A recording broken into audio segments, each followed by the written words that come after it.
Now we can give ourselves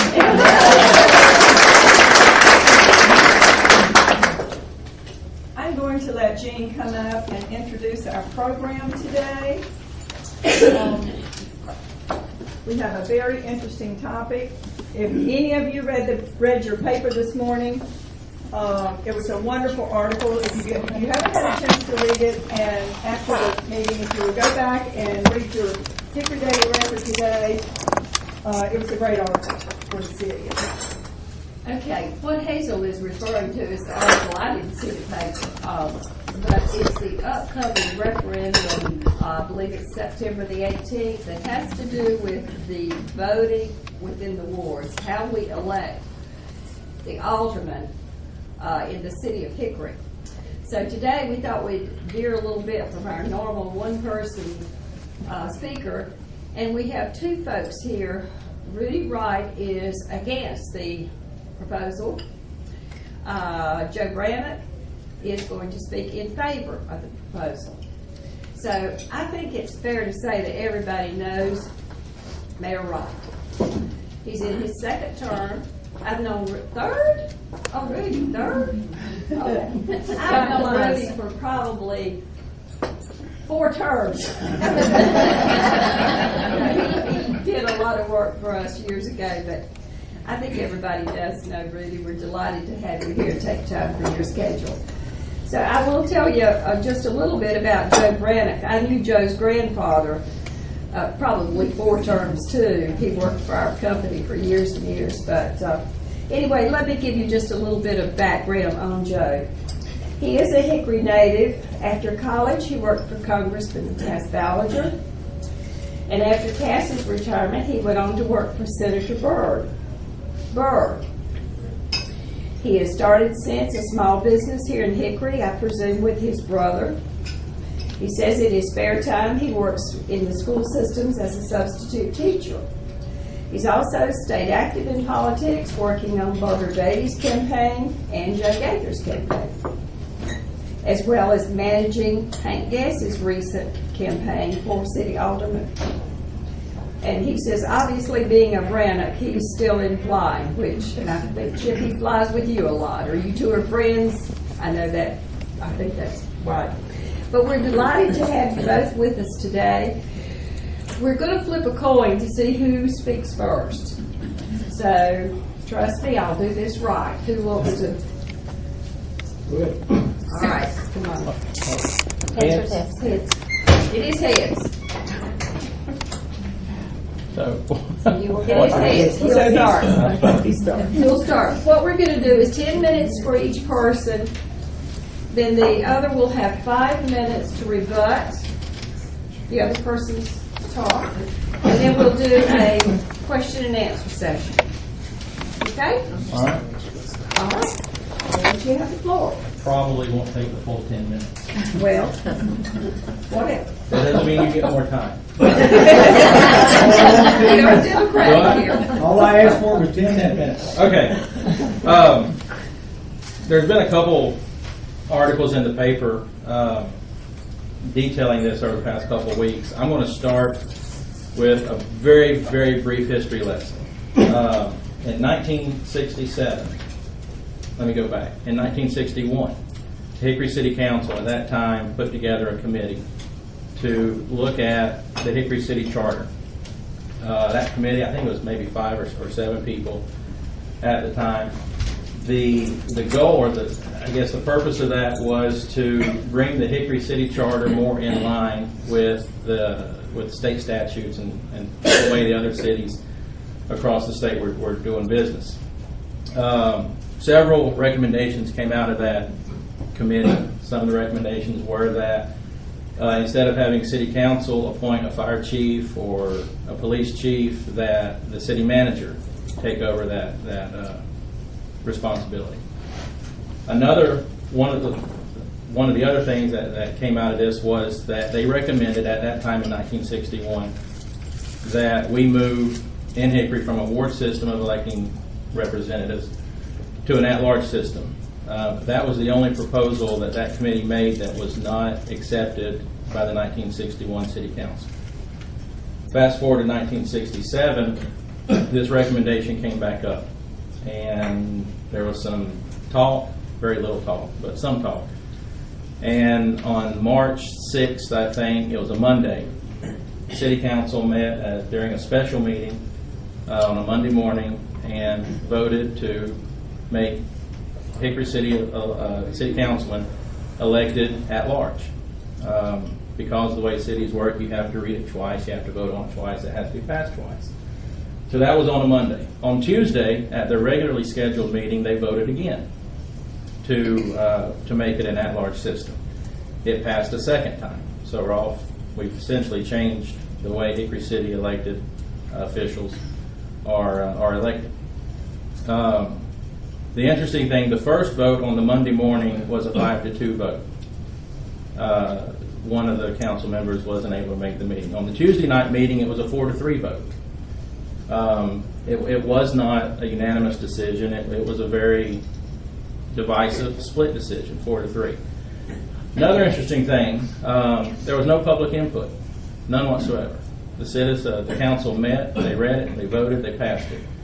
There was some requests for public input. They were all denied for whatever reason.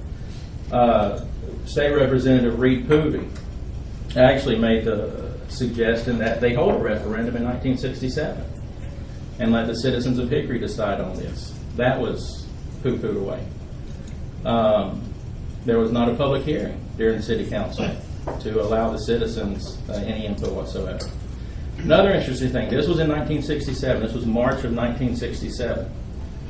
The change did not become effective until 1970, 2 3/4 years later. I've always asked the question, I haven't got any answers to this yet. If it was so important to do, if we have to pass this within a 36-hour period, but it's not going to take place, it's not going to become effective until 1970, over 2 years later, what was the urgency to get this thing passed so quickly, so quietly, so hastily? So that's that. That's the history lesson. Since 1967, council members have been elected by wards. At large. You have to live in your ward to run from that ward, but essentially everybody's elected citywide, just as the mayor is elected at large. So basically you have 6, counting the mayors, you would have 7 mayoral campaigns as far as cost and time and everything that you put into it. About 2 years ago, 3 years ago now, I ran my cousin Hank's campaign. I was his treasurer. And he was opposed, or he opposed Mrs. Ann Hoyle. And having gone through that election, we had less than 10% turnout in that campaign. Less than 10%. We spent $2,000 to run citywide. And just the turnout was depressing, to spend that much money for no more result than what we got. So I met with some friends. I want to say the word Democrat in here. I hope I'm not shot or escorted out. But a group of us that I got to know over the course of that campaign. There was 8 of us total. There was 4 Democrats. There were 4 Republicans. There was 4 whites, 4 blacks. We started talking about just some things in the city. My experiences having just come out of a Hank's campaign, and the low voter turnout, just the low participation in the city from its citizens. How do you change that? That was my goal. How do you change that? How do you get people involved? How do you convince them that politics isn't something that happens in November every 4 years or every 2 years, that it's something you can be involved in every day? Talked about term limits. Talked about, how do you get more people involved to run as candidates? How do you get voter turnout to rise? So we settled on changing. We did some research and learned about. Up until this, I didn't know about the 1967 and what happened in the 1960s. Once we researched that and learned of the change in 1967, kind of a light bulb went off. Well, why was it changed? Can't figure out why it changed because there's not a public record of why it was changed. It's just that it was changed. Well, how do we change it back? Did the research, found out that the citizens could change it back if they wanted to through a petition. So we filed a petition with the state, with the county Board of Elections. They set the goal at 2,556 signatures. That's 10% of the registered voters in the city of Hickory. And we all went off to the races. We spent we filed that in July 6th. We had 365 days to get the required number of signatures. And the petition was certified at the Board of Election meeting on July 3rd, which was maybe appropriate given the nation's birthday. So anyway, we did that. It was certified. We're having an election, a special election on September 18th. The pros to have ward representatives instead of at-large representatives, just what I said, voter participation, voter turnout. The city did a wonderful, wonderful job. The city council and Mr. Berry and Mr. Crone did a wonderful job at the meeting yesterday, having the League of Municipalities and the Institute of Government come in and basically talk about the different forms of representation that cities across the state have. One thing in their research that they came to inform us of, which we already knew, was just the abysmally low voter turnout, less than 10%. And then, it's my belief, and others believe, over 2,700 people signed this petition. If we go to a ward-style representative government, you're going to have more participation because your vote is going to matter more. You're going to get to know your candidate on a more personal level, more intimate level. We have neighborhood associations in Hickory. I think there's 7 of them, 6 or 7 of them. The turnout there is low. I go to the Green Park, I go to the West Hickory. You get the same 10 people in the room month after month after month. My opinion, if you had a ward-style representative election system, you would have candidates who would attend those neighborhood association meetings. You would have people realize they have access to candidates, to elected officials at these neighborhood association meetings. People are going to start caring more about their own neighborhoods. The cost of an election, like I said, Hank spent nearly $2,000 to run citywide. Less than 10% turnout. If you went from the current at-large system where you're spending anywhere, and $2,000 was on the low side. I think you could maybe spend as much as $3,000 or $4,000. If you went to a ward-style government, or just a ward representative election system, $500 max would be an effective campaign. It would open it up to more candidates. In the past, I think I counted, in the past 17 city council elections, and that encompasses about 8 to 10 years.